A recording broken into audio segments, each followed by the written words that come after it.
This is Pastor Arik, and you're listening to The Clergy Corner.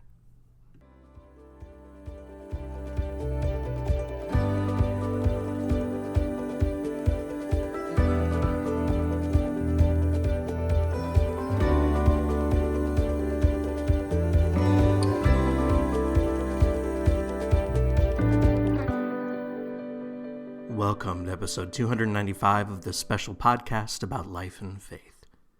I'm your host, Eric Borstad, the pastor of Ankeny United Church in Ankeny, Iowa, and it is my hope that this will be a time of reflection, healing, and wholeness for you.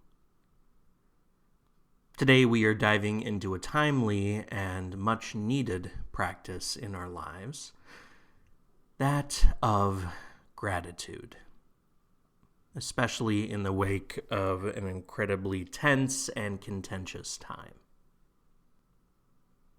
I'm sure many of you have had very strong reactions to the past couple of weeks, myself included. So I'm not going to waste time or mince words hashing out what has already been said by so many.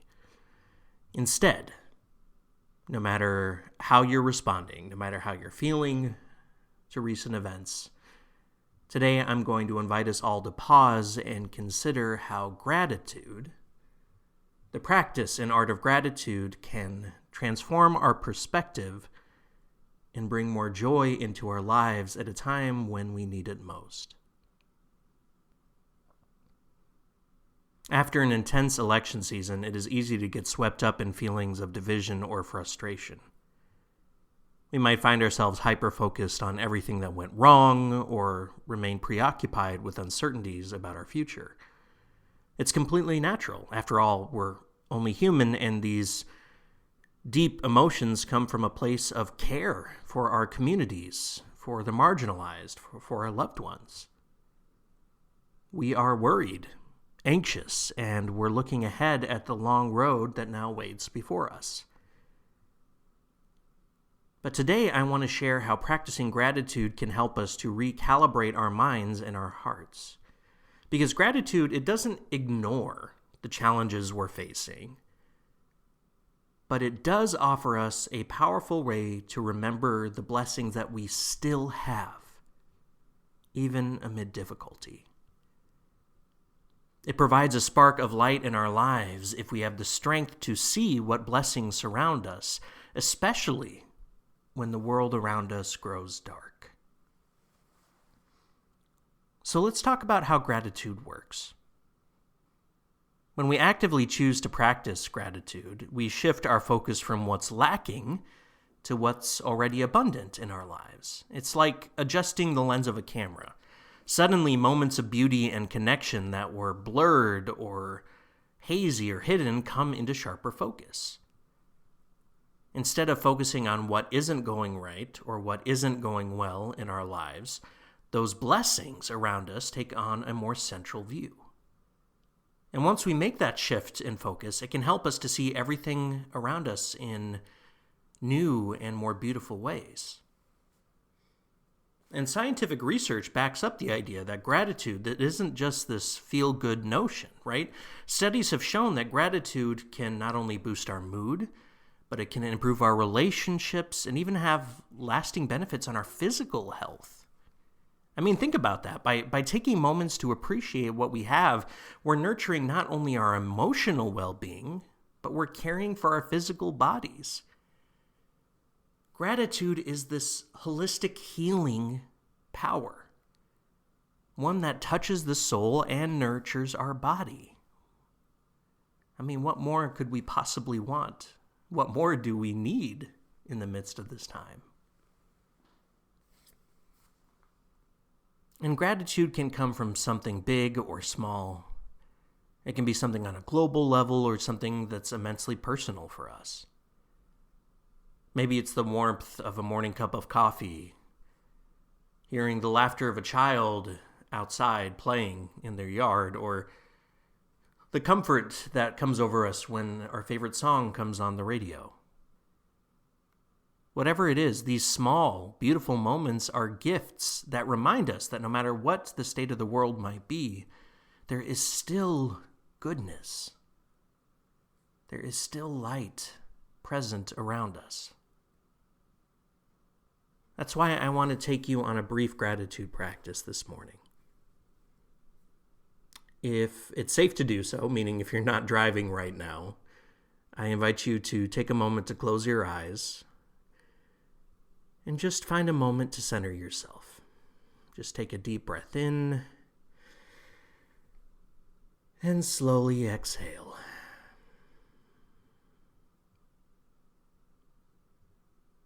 And in the midst of the stillness, I want you to reflect upon three things that you are grateful for today.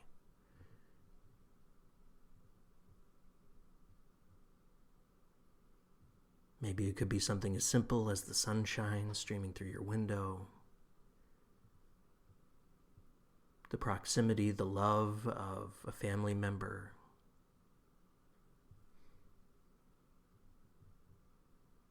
Could be anything.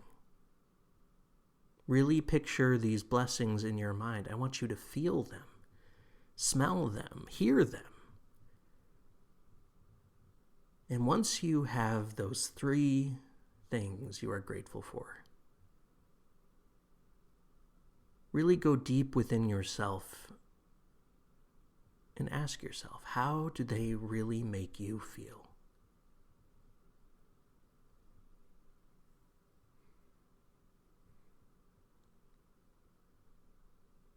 You see, gratitude has this incredible way of not only grounding us, but also is the spark of joy deep within us. And by consciously choosing to dwell on what we're grateful for, we open our hearts to being content, no matter what chaos might be swirling around us. And my friends, I know it has been quite tense over the past few weeks, and I'm not going to say that things are going to get any easier. This is a marathon, right? This is not a sprint. And you're going to need to take care of yourselves now more than ever. You need to pace yourself, protect your peace, and practice gratitude. And understandably, it's going to feel challenging at first, especially when we're navigating difficult conversations and lingering disappointments. But even and especially in these moments, remember that gratitude is a practice, not a perfection. Gratitude is a practice, not a perfection.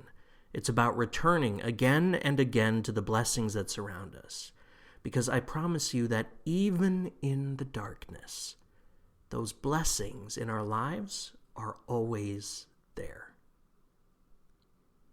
So keep on doing your best. And take it just one day at a time.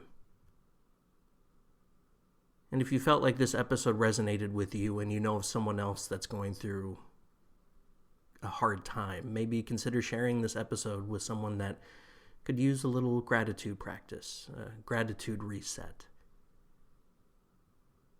Because together we will spread more light, more love, more kindness, one thankful thought at a time. So, until next time, be well, my friends. Amen.